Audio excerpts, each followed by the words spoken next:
এই সরকারে বিরোধী দলের পার্টিসিপেশনকে আপনি সংসদ সদস্য হিসেবে কিভাবে দেখছেন? অত্যন্ত ভালো একটা কোশ্চেন করেছেন। ভালো লাগলো যে আপনি অপোজিট পার্সেন্ট নিয়ে কথা বলতে বলেছেন। বাংলাদেশে এই প্রথম বিরোধী দল একটা মৌলবাদ সরকার, এই বিরোধী দল মৌলবাদ, এবং তারা অনেকটাই একগুঁয়ে, অনেক রকম তাদের পিছু হটতা আছে, পিছনের সব কিছু মিলে তারা নতুন। এর আগে তারা বিরোধী দলে এইভাবে এককভাবে ছিল না। সেই জায়গায় তাদের অনেকেই আছেন, ম্যাক্সিমাম এমপিরা নতুন, এবং তাদের অনেক কিছুই যে সংসদীয় যে আচরণবিধি এগুলো সম্পর্কে তাদের ওই জানা নেই, যে কারণে তারা সংসদে প্রথম যেভাবে স্পার্ক করার কথা সেভাবে স্পার্ক করতে পারে নাই। এটা একটা দিক। কিন্তু যেমন ধরেন এতদিন হয়ে গেল, মানে প্রত্যেকটা ক্ষেত্রে আগের সংসদগুলো আমরা স্ট্যান্ডিং কমিটি বানাতে দেখেছি অনেকগুলো, যারা কি শেষ পর্যন্ত মন্ত্রণালয়ের উপর খুব নজরদারি রাখে। কিন্তু এই সংসদে আমরা এখনো পর্যন্ত সম্পূর্ণ স্ট্যান্ডিং কমিটি আমরা দেখি নাই, এবং এটা কি আসলে বিরোধী দল চেয়েছে কিনা এটাও তো একটা জরুরি বিষয়।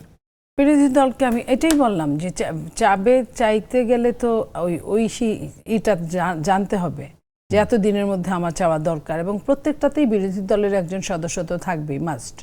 তো সেইখানে আমি যেটা বলছিলাম যে নতুন হিসেবে তারা যেভাবে ভূমিকা নেওয়ার কথা সেভাবে ভূমিকা নিতে পারে নাই, বা ভূমিকা নেওয়ার মতো আসলে তেমন দুটো মাত্র আপনার অধিবেশন হয়েছে। সেই দুটো অধিবেশনের একটা তো রাষ্ট্রপতির ভাষণের উপর, আরেকটা বাজেটের উপর। দুইটাই গুরুত্বপূর্ণ জায়গা ছিল, বাইরে কথা বলার তেমন সুযোগ ওইভাবে ছিল না। তো তারপরে যেটা তাদের অভিজ্ঞতার অভাব।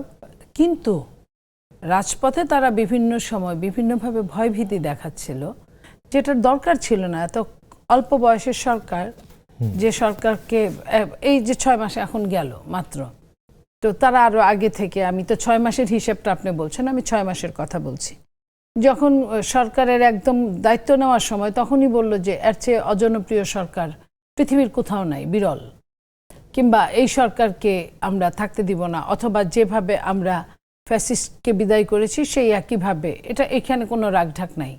যেটা যখন প্যারাসিটামলের সময় তখন আপনার অ্যান্টিবায়োটিকের চেয়েও বেশি কুইনাইন আপনি খাইয়ে দিচ্ছেন, আর যখন কুইনাইনের সময় আসবে তখন আপনি কি খাইয়ে দিবেন? এইখানে এটা প্রশ্ন। তো সেই হিসেবে আমি বলবো যে তারা সংসদে আমাদের সঙ্গে খুব মোলায়েম ভঙ্গি বলে যে এই সংসদে যে যতটুকু আমাদের সহযোগিতা করার আমরা করব।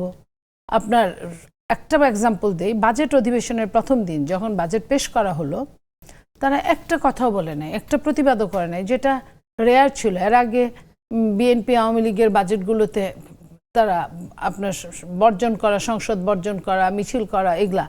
কিন্তু উনারা সংসদে যতগুলো যে সংসদ সদস্য ছিলেন কেউই কিছুই করেন নাই। কিন্তু ওনারা ওইখানে বসে থেকে চুপ করেছিলেন, বাইরে কিন্তু ঠিকই মিছিল হচ্ছিল আপনার। হ্যাঁ, সেগুলো তো তাহলে এটা ডাবল স্ট্যান্ডার্ড হয়ে গেল না? এবার তো সরকারি দলের জন্য সহজ হয়েছে বিরোধী দল, তাই নয় কি? এর আগের যতবার সংসদে বিএনপি গেছে তার চেয়ে অনেক সহজ না?